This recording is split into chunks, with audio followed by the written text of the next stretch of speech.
Seguimos con nuestra última clase que se trata ya sobre la valoración preoperatoria o evaluación prequirúrgica. ¿Qué sería una evaluación preoperatoria? Consiste en una evaluación médica presencial en la que se analiza el estado de salud del paciente. Es una determinación integral del estado de salud de un paciente que va a ser sometido a una cirugía con el fin de identificar enfermedades que puedan afectar el pronóstico, realización y recuperación del acto quirúrgico. ¿Qué beneficios tenemos en la evaluación preoperatoria? Podemos valorar el riesgo de la anestesia que pueda producir en el paciente. Ayuda a que se pueda preparar para el acto quirúrgico, las recomendaciones que se pueda dar al paciente. Prevención de posibles complicaciones. En el caso que tenga una vía aérea difícil para la intubación. Tratamiento de patologías existentes. Formulación de un plan anestésico. La obtención del consentimiento informado. En la evaluación preoperatoria necesitamos una historia clínica detallada del paciente que consta de una ficha de identificación, el padecimiento actual del paciente. También debemos de saber el motivo de la intervención quirúrgica, los antecedentes patológicos, si hay algún tratamiento actual para una enfermedad coexistente, si el paciente está siendo tratado con aspirina, insulina, antihipertensivos, si es alérgico, si tuvo algún trauma, si tuvo un antecedente con algún anestésico. También indagar sobre los antecedentes no patológicos, si es tabaquista, sobre las drogas, si consume alcohol, antecedentes familiares y hacer un examen minucioso por aparatos y sistemas en busca de afecciones. La historia clínica debe detallarse los antecedentes completos, antecedentes también de anestesias anteriores. Es importante también conocer si por ahí no hubo algún evento o episodio en alguna cirugía con respecto a la anestesia, si provocó o no alguna alergia o alguna complicación o una reacción adversa. Hacer también énfasis en alergias y conocer los medicamentos actuales. Antecedentes de otras anestesias, si tuvo una reacción alérgica, si costó que el paciente se despierte, si tuvo náuseas, vómitos postoperatorio, mialgia, si quedó con ronquera o dinofagia, que también podría estar relacionado con alguna complicación o con alguna secuela de la intubación o de alguna medicación. Antecedentes del sistema cardiovascular. Hay que conocer la tolerancia al ejercicio de ese paciente, si no padece o no padeció de angina de pecho, antecedente de infarto agudo de miocardio, de hipertensión arterial, taquiarritmias, fiebre reumática y antecedente de síncope. Si alguna vez tuvo un desvanecimiento con pérdida de conocimiento. Antecedentes del sistema ventilatorio. También conocer la tolerancia al ejercicio, si el paciente tiene dificultad para respirar, si esa dificultad respiratoria es al sentarse, si tiene tos, asma bronquial, si es tabaquista, antecedentes de neumonía, infección de vías aéreas respiratorias superiores reciente.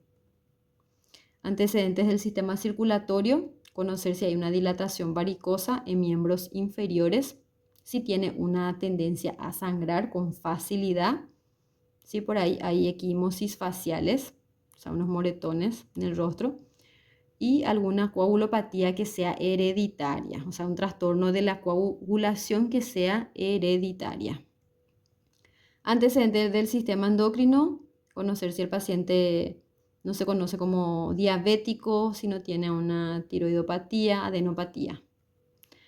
También conocer el estado de las piezas dentarias, si usa o no prótesis, el estado general de las piezas dentarias, a una incrustación, dientes flojos. Todo esto es importante para la intubación endotraqueal, porque esto podría llevar a una complicación o a un riesgo.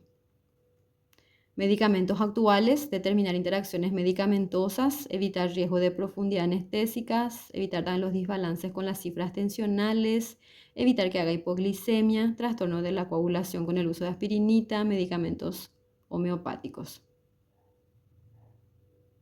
Medicaciones actuales, abuso de alcohol es importante conocer porque esto, por ejemplo, es importante a la hora de los anestésicos, puede ocasionar una tolerancia a los anestésicos. Antibióticos puede producir una prolongación de relajantes.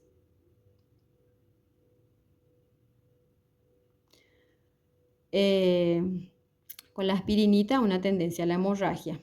Benzodiazepinas, una tolerancia a los anestésicos.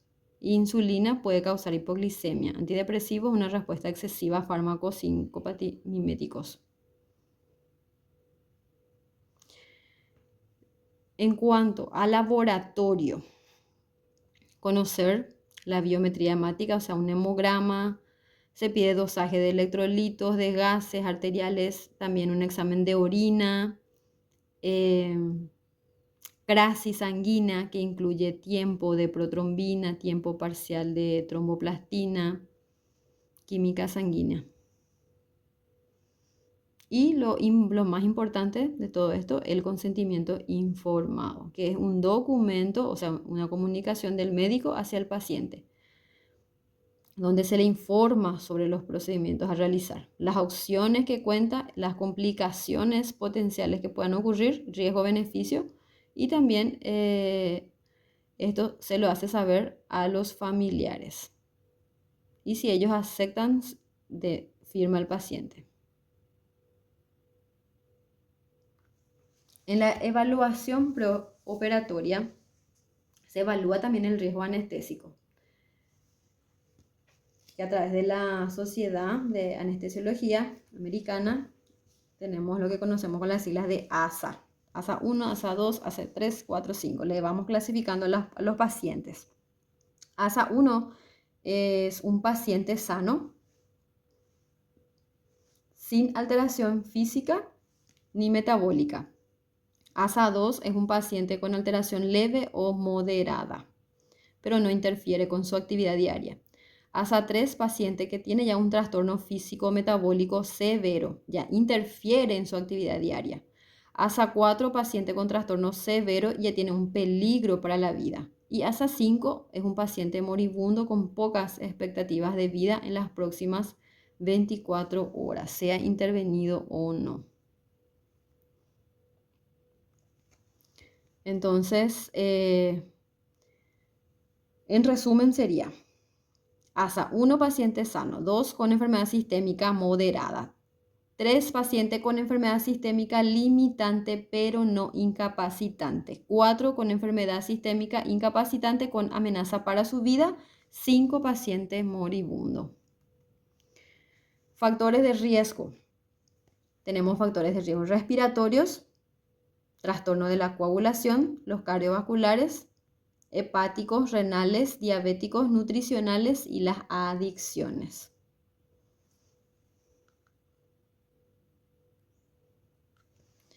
Riesgo quirúrgico, neumológico. Riesgo 1 es un paciente normal. Riesgo 2 es un paciente fumador crónico con una enfermedad crónica pulmonar pero controlada. Riesgo 3 es todo lo anterior, pero que ya tiene una prueba funcional pulmonar limitada. Y riesgo 4 es una enfermedad pulmonar aguda o crónica activa con mala función pulmonar, un paciente hipóxico.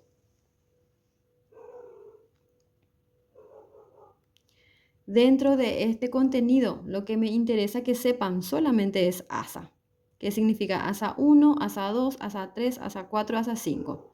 Acá solo conocer que hay también otros riesgos que se estudia, como el neumológico. También tenemos el riesgo quirúrgico cardiovascular. Acá solamente conocer que hay otros tipos de riesgos que se estudia, pero lo que sí quiero que sepan es ASA. El riesgo quirúrgico cardiovascular. La evaluación ya está basada en siguientes valores. Riesgo 1 son pacientes normales. El riesgo 2 es un paciente mayor de 40 años o menor de 40 años, pero que tiene ya una alteración en el ritmo cardíaco, o sea, tiene arritmia. También podría ser un postoperado del corazón con hipertensión arterial, infarto mayor de 6 meses. El riesgo 3 es un paciente con todo lo anterior, con antecedente de infarto, pero es menor de 6 meses. El riesgo 4, función cardíaca descompensada, se debe evaluar y emitir opinión de riesgo en el estudio del sistema arterial y venoso, arteriosclerosis, varices. En la evaluación preoperatoria, ¿qué se suele tener en cuenta? Se suele tener en cuenta este que se conoce como índice de riesgo cardíaco Goldman, que se va midiendo el ritmo de galope, que es algo que se observa a nivel de la frecuencia al auscultar la frecuencia cardíaca. Si tuvo un infarto menor a 6 meses, si no hay ritmo sinusal, o sea, el ritmo cardíaco no es normal. Si por ahí tuvo alguna estenosis, una cirugía, una hipoxia, todo esto se va puntuando. De acuerdo al puntaje que nos arroja, se podría llegar a dar con una precisión la mortalidad cardíaca. De esta parte solamente quiero que conozcan que existe un índice de riesgo cardíaco y el índice de riesgo cardíaco se llama Goldman. Solo eso me interesa que sepan. Hay también un riesgo quirúrgico según la edad. Este sí quiero que sepan, el que tenemos que tener según la edad. Riesgo 1 de 18 a 40 años de edad. El riesgo 2 de 41 a 60 años. El riesgo 3 de 61 a 80 años. Y el riesgo 4 más de 81 años. Entonces, este es muy importante también para que manejen riesgo quirúrgico según la edad. Tenemos también riesgo por condición de intervención quirúrgica. Riesgo 1 es operación electiva, 2 operación con urgencia, riesgo 3 es una operación muy urgente y riesgo 4 operación inmediata o de vida o muerte.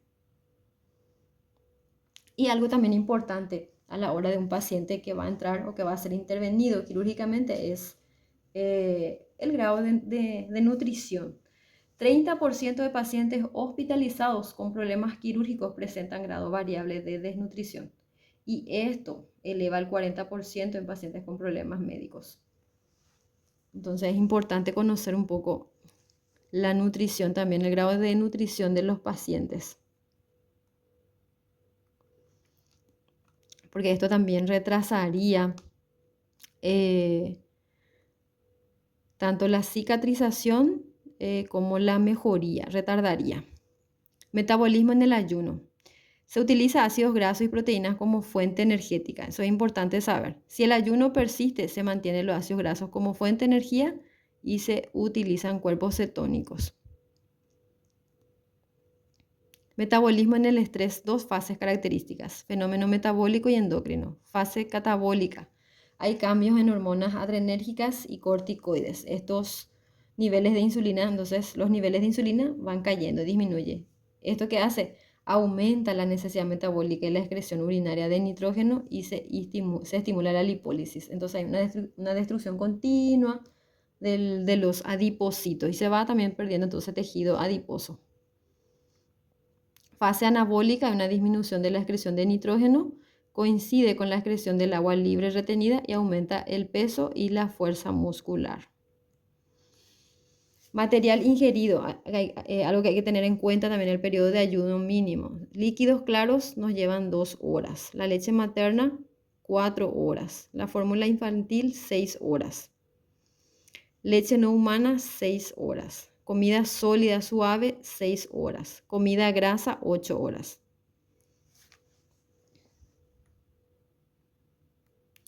Estas recomendaciones aplican de todos los pacientes sanos que van a procedimientos electivos. Los periodos de ayuno aplican a todas las edades. Ejemplos de líquidos claros que incluyen agua, jugo de fruta sin pulpa, bebidas carbonatadas, té claro tinto. La leche no humana es similar a los sólidos. En tiempo de vaciamiento gástrico, la cantidad ingerida no debe considerarse. Una comida liviana incluye tostadas, líquidos claros. Las comidas que contienen alimentos grasos, fritos o carne pueden prolongar el tiempo de vaciamiento gástrico y requieren un ayuno más prolongado. Esto es importante saber porque los pacientes que van a ser intervenidos quirúrgicamente tienen que tener un tiempo de ayuno, tienen que estar en ayunas, porque sabemos que si está con el estómago con alimentos, ese paciente tiende a hacer una broncoaspiración durante la intervención quirúrgica. ¿Por qué? Porque durante la anestesia los reflejos desaparecen. Y acá terminan nuestras clases. Con este culmino la última clase. Entonces, para la parcial solamente entraría la primera clase, que es de farmacología aplicada, y para el examen global estas 3 clases. Espero que les sea de utilidad, que tengan buen resto de jornada.